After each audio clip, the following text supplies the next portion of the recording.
guys, welcome to ating Kasma Vlog. Umpisahan ko. Meron bagong product na electric wheelchair lift na pwede mo siyang bitbitin. Hindi ko pa siya natutupi ng tama hindi pa ako marunong. So, first time ko lang i-demo to.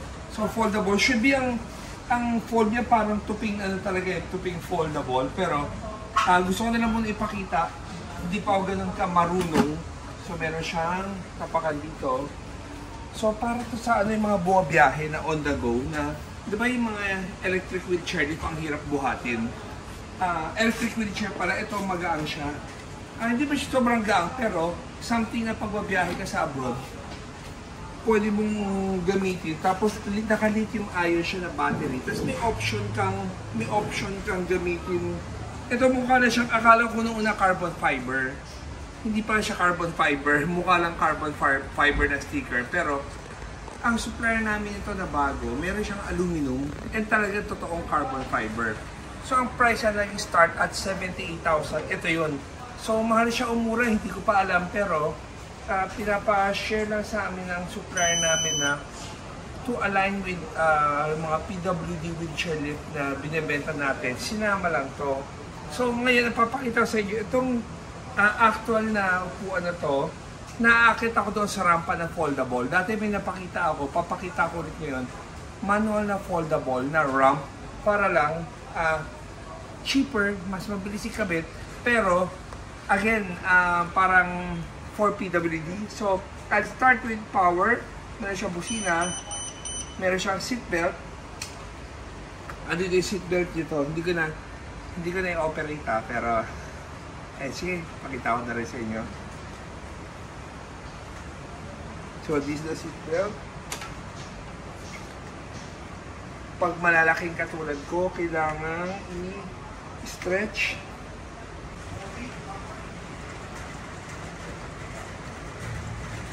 Okay. And 220 pounds, 100 kilos. Tapos meron siyang mode na ito. Ito mode niya, meron number 1, number 2, number 3, number 4, number 5. So, depende sa speed na gusto mo. So, umpisa ako sa number 1 lang. Tapos papunta ako doon. Ito yung number 1. Pero pag akit ako ng rampa, lalakas ako. Nilagay sa number 2. Ito naman yung power number 2. Number 3.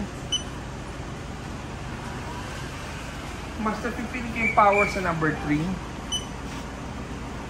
Ito sa number 4.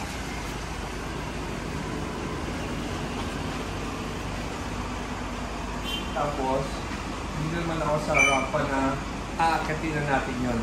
Tingnan kung kakayanin ako nito.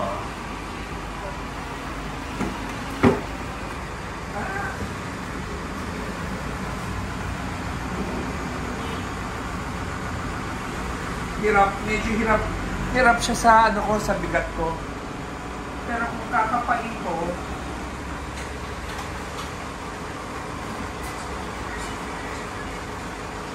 ikahawa mo, son. Alalayan mo. So, feeling ko, sa mga katulad na kasi bigat ko pala, hindi pwedeng walang alalay. Nasa number 5 na ako, So, bababa ko.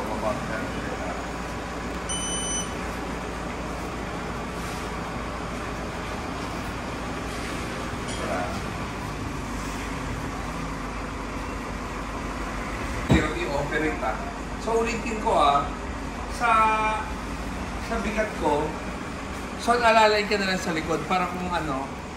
Kasi usually man dapat may alalay ka pero sinubukan ko lang na mag-isa.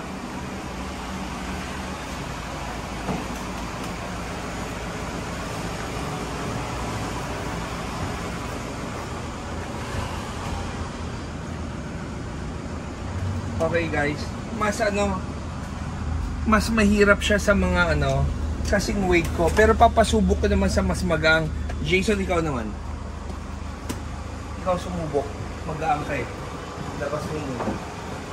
So, ito yung ramp na manual na pinapakabit sa atin ng mga client. Ito kasi yung ramp na mas affordable kaysa doon sa broader binili. Na ino-order ng mga PWD rin. Pero ito kukuha ito, bago lang. So anong ilang kilos ka? Ha? 58. So, ikaw maglaro. Atras mo muna. Ito yung seatbelt.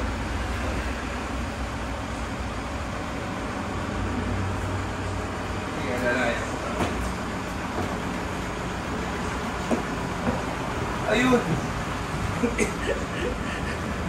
Depende pala sa bigat. Like ako, 100 kilos ako, hirap umakyat na walang alalay. Ikaw ilang ka? 58. So 50, I think 60, nakita nyo, ang bilis ng ang bilis ng pagkakit ng kay Jason. So, guys, kung interesado kayo, it's a new product from our supplier. Safety, ito, pinakita ko na rin, since dito na rin, ito, pag-pack up nito, ay pin-to-pin lang siya ng ganyan. Pag-pack up nito, ano na siya,